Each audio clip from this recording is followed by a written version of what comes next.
రెండో మ్యాచ్కి రంగం సిద్ధం. India versus England. లాస్ట్ మ్యాచ్లో ఇంగ్లాండ్ వాళ్ళు మొత్తం ఫ్లాప్ అయినారు, కానీ కెప్టెన్ అదరగొట్టాడు. ఒక్కరు ఆడితే టీములు గెలవరు, మ్యాచ్లు గెలవలేరు. అలానే సేమ్ ఈ మ్యాచ్లో కంబ్యాక్ కావాలని ఇంగ్లాండ్ వాళ్ళు నెట్ ప్రాక్టీస్ సెషన్లో అదరగొడుతున్నారు. ఇంకా ఇండియా వాళ్ళైతే సూపర్గా ఆడుతున్నారు భయ్య. మరి ముఖ్యంగా మనకి పోటీ ఇవ్వలేకున్నారు ఇంగ్లాండ్ వాళ్ళు. ఈ మ్యాచ్లో డెఫినెట్గా కంబ్యాక్ ఇవ్వాలని ఇంగ్లాండ్ వాళ్ళు అనుకుంటుంటారు. మరి ఇండియా వాళ్ళైతే మనం బ్యాటింగ్ చేస్తాం, 200 కొట్టి రిస్క్ తీసుకుందామని కెప్టెన్ సూర్యకుమార్ యాదవ్ అండ్ గౌతమ్ గంభీర్ అలా ప్లాన్స్ స్ట్రాటజీస్తో వస్తారు. ఇంకా మెయిన్ కెప్టెన్ సూర్యకుమార్ యాదవ్ అయితే కొద్దిగా ఫామ్లో లేడు. రీసెంట్ పర్ఫార్మెన్స్ చూస్తే కెప్టెన్గా అదరగొడుతున్నాడు, ప్లేయర్స్కి కాన్ఫిడెన్స్ నింపుతున్నాడు. అతను కూడా ఒక రవ్వ బ్యాట్ గెలిపిస్తే మంచిగా ఉంటుంది. ఇంకా ఇంగ్లాండ్ ప్లేయర్స్ అయితే డకెట్, ఫిల్ సాల్ట్ అంత మంచిగా ఆడట్లేదు రీసెంట్ పర్ఫార్మెన్స్ చూస్తే.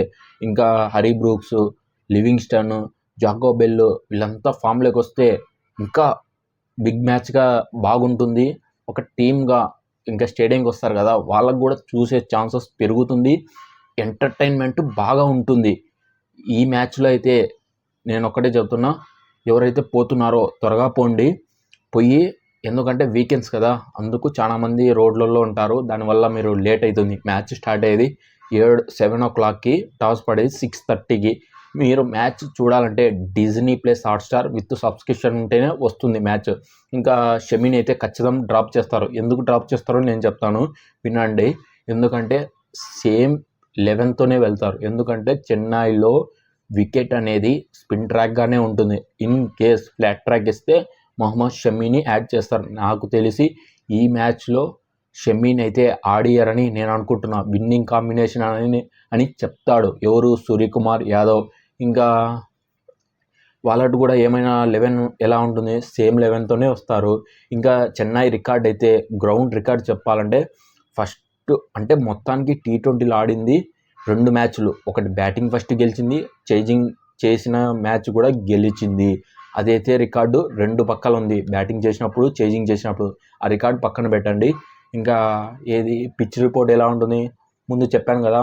ఇన్ కేస్ డ్యూ వస్తుందంటే ప్రతి కెప్టెన్ ఏమనుకుంటాడంటే నేను చేజింగ్ చేయాలి అని అనుకుంటాడు. ఇంకా డ్యూ రాదంటే ఫస్ట్ బ్యాటింగ్ చేసి డిఫెన్స్ చేసుకుంటాము అని అనుకుంటారు. ఇంకా ఒక్కసారి ప్లేయింగ్ 11 చెప్తాను చూడండి. ఫస్ట్ ఇండియాదే ప్లేయింగ్ 11 చెప్తాను.